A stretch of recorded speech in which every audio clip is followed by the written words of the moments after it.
अस्सलामुअलैकुम वरहमतुल्लाहि वबरकातुहू। मोहतरम नाज़रीन, उम्मीद करता हूँ आप सभी हज़रात खैर व आफ़ियत के साथ होंगे। पिछली वीडियो में हमने बताया था कि कौन कौन सी चीज़ें हैं जिन्हें हमें नहीं खींचना है, और हमने ये भी कहा था कि हम दूसरी वीडियो में, अगली वीडियो में ये बताएंगे कौन कौन सी चीज़ों को खींचना है। तो हम बग़ैर वक्त को ज़ाय किए हुए अपनी वीडियो को शुरू करते हैं। आज हम आपको वाइट बोर्ड के ज़रिए से, मार्कर के ज़रिए से लिख के अच्छे से तफसील से बताएंगे कहाँ पर कौन सी चीज़ खींची जाती है।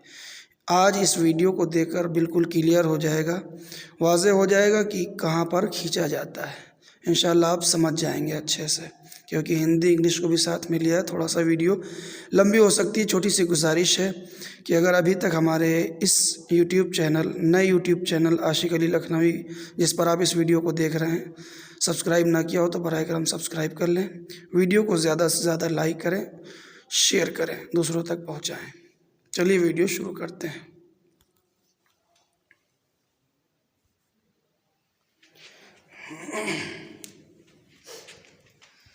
तो मोहतरम नाज़रीन, ये इन 6 चीज़ों को थोड़ा खींचकर पढ़ेंगे।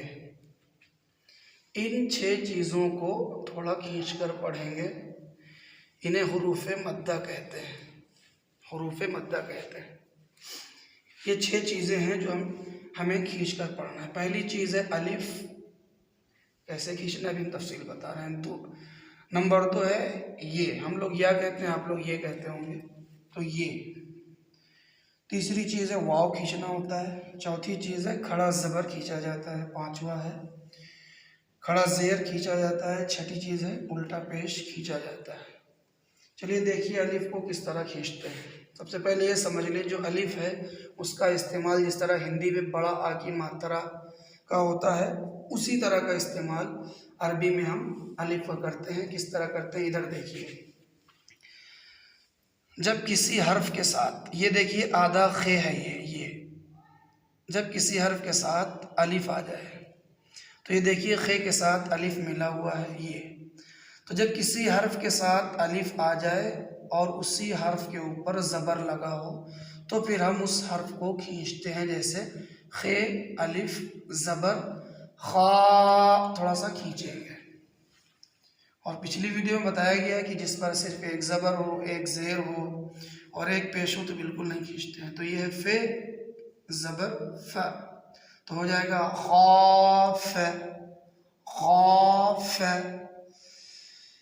एक चीज़ और है, एक अलिफ, जैसे हमने अभी बताया आपको कि किसी हर्फ के साथ अलिफ साथ में लगा हुआ हो, साथ में मिला हुआ, किसी हर्फ के साथ अलिफ लगा हो तो खींचते हैं। लेकिन कहीं कहीं अलिफ साथ में लगा नहीं होता। जैसे ये हुरूफ है, ये हर्फ है जे, तो ये जे में अलिफ कैसे ज्वाइन हो सकता है, इसलिए इसको अलग रखा गया है। तो कभी कभी अलग भी हो लेकिन साथ में होना चाहिए। एक तो ये मिला हुआ है, खे में अलिफ, साथ में ज़बर है, खींचेंगे। और एक है ये मिला हुआ नहीं लेकिन साथ में है, तब भी हम खींचेंगे। यानी किसी हर्फ के साथ अलिफ हो, किसी हर्फ के साथ अलिफ हो और उसी हर्फ पे ज़बर हो, उसी हर्फ पे ज़बर हो, तब हम अलिफ को खींचते हैं।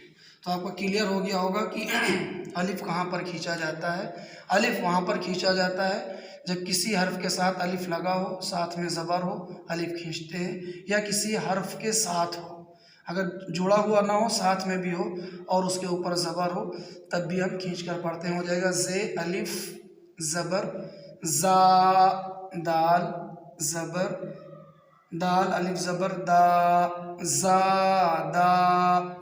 अब अगर हम ये अलिफ हटा दें, अब अगर हम ये अलिफ हटा दें, ये देखिए हमने ये मिटा दिया, तो सिर्फ ज़बर बचा। तो अब हम इस दाल को नहीं खींचें, क्योंकि दाल पर सिर्फ ज़बर है, तो हम ज़बर को नहीं खींचते हैं जब तक अलिफ ना हो। अगर अलिफ यहाँ लगा देंगे तब खींचेंगे ज़ा दा। अब अगर अलिफ मिटा देंगे तो सिर्फ इस वाले को खींचेंगे, क्योंकि इसके साथ अलिफ है, ज़ाद। अब दाल को नहीं बढ़ाएं क्योंकि अलिफ हमने हटा दिया है। तो जब अलिफ होगा, साथ में ज़बर होगा, तभी हम खींचते हैं। इंग्लिश में हम उसके लिए डबल ए का इस्तेमाल करते हैं। जैसे हमें लिखना हो बाद में, तो BAAD, बाद।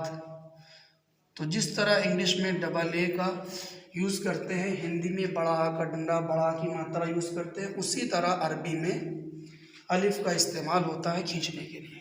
दूसरी चीज़ है हर्फ ये खींचा जाता है। ये कहाँ पर खींचा जाता है? ये देखिए, जो ये है, हिंदी में जिस तरह बड़ी ई की मात्रा होती है उसी तरह ये बड़ी ई की मात्रा जिस तरह होती है उसी तरह ये जो हर्फ है, ये अक्षर है, ये भी खींचा जाता है। देखिए किस तरह खींचा जाता है, इसका इस्तेमाल देखिए। ये भी वही है, यानी किसी हर्फ के साथ ये आ जाए। एक तो ये अलिफ ज़बर अ, रा ज़ेर री, अरी, बिल्कुल नहीं खींचेंगे, अ री। लेकिन ये है नून, ये देखिए यहाँ तक कि ये नून है, आधा नून है, तो ये नून है, इसके साथ ये देखिए ये मिली हुई है। तो किसी हर्फ के साथ ये मिली हो और उसी हर्फ के नीचे ज़ेर लगा हो और यहाँ पर जज़म हो, ये छोटी सी दाल दिख रही है आपको, ये जज़म हो। ये कब खींचेंगे? जब किसी हर्फ के साथ ये मिली हुई हो और उसी हर्फ के नीचे ज़ेर हो और यहाँ पर छोटी सी दाल यानी जज़म बना हो, तब हम खींचेंगे उस हर्फ को। नून को अब हम यहाँ पर खींच कर पढ़ेंगे। अलिफ ज़बर अ, रे ज़ेर री, अरी, नून, ये ज़ेर, नी, अरी, नी। क्योंकि हम नून को इसलिए खींचे क्योंकि उसके साथ या लग गया है, ये लग गई है, और साथ में ज़ेर भी होना चाहिए। इसमें भी देख ले, ये तो एक सामने आपको दिख रही ये बनी हुई, तो आपको समझ में आ रहा है। कहीं कहीं छोटी या होती, आधी या मिली होती, बीच में आ जाती है, उसकी इस तरह शक्ल होती है। इसको भी देख ले, अलिफ पेश उ, जीम, ये ज़ेर, जी, उजी, बे पेश बू, उजीबू। अब हमने बताया ना ये कहाँ पर खींची जाएगी? जब ये पर ये छोटी दाल बनी हो जज़म, उससे पहले वाले हर्फ पे, यानी किसी हर्फ के साथ ये मिली हो, तो देखिए जीम के साथ ये मिली हुई है, ये देखिए ये है, जीम के साथ मिली हुई है, और उससे पहले वाले हर्फ पर यानी जीम पर किसी हर्फ के साथ ये मिली हो और जीम के नीचे उसी हर्फ के नीचे ज़ेर हो और यहाँ पर जज़म हो, तब हम खींच कर पढ़ते हैं। इस कंडीशन में, इस पोजीशन में हम खींच के पढ़ेंगे ये को। उजीबू, अरिनी। इंग्लिश में डबल ई का यूज़ करते हैं, जैसे हमें लिखना है बीट, तो डबल ई का यूज़ करते हैं जिस तरह खींचने के लिए। तो उसी तरह जिस तरह हिंदी में बड़ी की मात्रा, उसी तरह अरबी में जब ये आ जाए किसी हर्फ के साथ, साथ में ज़ेर हो, जज़म हो, तो हम खींच के पढ़ते हैं। तीसरा हर्फ है ये वाव, भी खींचा जाता है। जिस तरह हिंदी में बड़ा ऊ की मात्रा होती है, उसी तरह अरबी में वाव भी खींचा जाता है। लेकिन कहाँ पर खींचा जाता है देखिए वीडियो, इसमें तफसील में देखिए।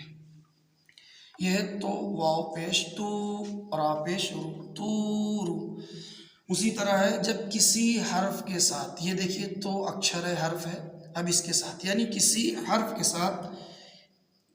के साथ ये वाव आ जाए, ये देखिए वाव दिख रहा है, जब किसी हर्फ के साथ मिला हुआ वाव आ जाए और उससे उसके ऊपर जज़म हो, किसी हर्फ के साथ ये वाव आ जाए, उसके ऊपर जज़म हो और उससे पहले वाले हर्फ पे पेश हो, तब हम वाव को खींच कर पढ़ते हैं। हो जाएगा तो वाव पेश तू और रा पेश रू, तूरू, तूरू। रा ज़बर रा, सीन वाव पेश सू, रसू, लाम पेश लू, रसूलू। अब यहाँ पर हम सीन को क्यों खींच रहे हैं? क्योंकि इसमें वाव लगा है, हमने पढ़ा है, अभी आप सुन चुके हैं कि जब किसी हर्फ के साथ वाव आ जाए, तो सीन के साथ वाव आ गया, सीन पर पेश भी है और वाव पर जज़म दाल बनी छोटी सी, तो जब ये कंडीशन हो तो हम फिर उस हर्फ को खींच कर पढ़ेंगे। यानी जिस हर्फ के साथ ये वाव आ जाए, उसी हर्फ पे पेश हो, वाव पे जज़म हो, तो हम खींच कर पढ़ते हैं। इंग्लिश में डबल ओ का यूज़ करते हैं, जैसे सून, इंग्लिश में डबल ओ, हिंदी में बड़ा ओ की मात्रा, अरबी में वाव खींचते हैं। कैसे खींचते हैं हमने आपको बता दिया इस्तेमाल करके। चौथी चीज़ है खड़ा ज़बर। खड़ा ज़बर क्या होता है ये देख लिए, किसी हर्फ के ऊपर जब इस तरह खड़ा लगाओ, एक तो ये है, ये तो ज़बर हो गया, लेकिन इसी की शक्ल में एक खड़ा ज़बर ऐसे होता है, ये जो है, तो एक ये था ये वाला, ये ज़बर है, ये नहीं खींचते हैं। लेकिन अगर ये खड़ा आ जाए इस तरह किसी हर्फ पे, तब हम खींच कर पढ़ते हैं। ये भी बड़ा की मात्रा का काम करता है। मिसाल देख लीजिए, सीन ज़बर सा, मीम खड़ा ज़बर मा, वाव खड़ा ज़बर वा, समा वा ताज़ेर थी, समावाती। हमने मीम को क्यों खींचा, ये गोल गोल है, ये मीम है। हमने मीम को इसलिए खींचा क्योंकि मीम के ऊपर ये खड़ा ज़बर आ गया। तो जब किसी हर्फ पे खड़ा ज़बर आ जाए तो हम उसे खींच कर पढ़ते हैं। वाव को क्यों खींचा, क्योंकि वाव पर खड़ा ज़बर आ गया, तो हम वाव को भी खींच कर पढ़ेंगे। तो हम मीम और वाव को खींचेंगे क्योंकि दोनों पर खड़ा ज़बर है। हो जाएगा समावाती। इसको नहीं खींचेंगे, इसको नहीं खींचेंगे, समावाती। इसमें भी डबल ए का यूज़ करते हैं। खड़ा ज़ेर, खड़ा ज़ेर क्या होता है, एक होता है हमने पढ़ा था ज़ेर, ये ज़ेर होता है, लेकिन ये खड़ा आ जाए किसी हर्फ के नीचे। वो खड़ा ज़बर था किसी हर्फ के ऊपर, ये किसी हर्फ के नीचे आ जाए खड़ा खड़ा, इसे खड़ा ज़ेर कहते हैं। और ये जिस तरह हिंदी में बड़ी की मात्रा होती है वही काम करता है। इसका भी इस्तेमाल देखिए। खड़ा ज़ेर जिस हर्फ पर आ जाएगा हम खींच कर पढ़ेंगे। फे, ये ज़ेर फी, ये है गोल है खड़ा ज़ेर ही, फी ही। अब अगर हम है को सिर्फ ज़ेर लगा दें तो हो जाएगा फी ही। ज़ेर होगा तो उसे खींचेंगे नहीं, फी ही। अब अगर खड़ा ज़ेर कर देंगे तब खींचेंगे, हो जाएगा फी ही। हाँ को खींचेंगे, क्यों, क्योंकि इस पर खड़ा ज़ेर आ गया। इसका भी इस्तेमाल इंग्लिश में बड़ी डबल ई की तरह होता है। छठी चीज़ है उल्टा पेश। उल्टा पेश है ये, उल्टा पेश इसको भी हम खींच कर पढ़ते हैं। जिस हर्फ के ऊपर ये उल्टा पेश आ जाए, एक तो आपने पढ़ा है सीधा पेश ये वाला, ये होता है, तो ये होगा तो हम नहीं खींचेंगे। लेकिन अगर किसी हर्फ पे ये उल्टा लगा हो ऐसे है ये, तब हम इसे खींच कर पढ़ते हैं। तो ये उल्टा पेश जिस हर्फ पे आ जाए तो हम उसे खींच कर पढ़ते हैं। हिंदी में जिस तरह बड़ों की मात्रा होती है उसी तरह हम अरबी में उल्टा पेश का इस्तेमाल करते हैं। देख लीजिए इस्तेमाल। बे आइन ज़बर बा, दाल ज़बर दा, बादा, ये गोल वाली हा है। अगर आपको इस तरह लिख के समझा दें तो आप अच्छे से समझेंगे। ये देखिए ये वाला हा उल्टा पेश हु, बादहु, बादहु। ये हा को क्यों खींच रहे हु, क्योंकि इस पर उल्टा पेश लगा। अगर हम सिर्फ पेश लगा दें ये वाला तो फिर ये नहीं खींचा जाएगा, बादहु। लेकिन ये उल्टा पेश जब आएगा इस तरह ये, तब हम खींच के पढ़ेंगे बादहु। तो आज इस वीडियो का खुलासा निचोड़ ये है कि 6 चीज़ों को खींचना है। और 6 चीज़ें क्या हैं, अलिफ या वाव, 3 हर्फ हैं इनको खींचना है। कैसे खींचना बता दिया। और 3 मात्राएं हैं, खड़ा ज़बर, खड़ा ज़ेर, उल्टा पेश। ये मात्राएं हैं। खड़ा ज़बर बड़ा की मात्रा समझ लें, खड़ा ज़ेर बड़ी की मात्रा समझ लें, उल्टा पेश बड़ाओं की मात्रा समझ लें। तो ये 3 मात्राएं हैं, इनको खींचा जाएगा। 3 हर्फ हैं, इनको भी खींचा जाएगा। 6 को कहते हैं हुरूफ़े मद्दा। 3 ये हुरूफ़े मद्दा हैं, ये हर्फ हैं हुरूफ़े मद्दा 3, और ये 3 इनके कायम मकाम होते हैं। तो उम्मीद करता हूँ आप हज़रात अच्छे से समझ गए होंगे। अगर कुछ समझ में ना आए तो आप व्हाट्सएप पर मैसेज कर सकते हैं।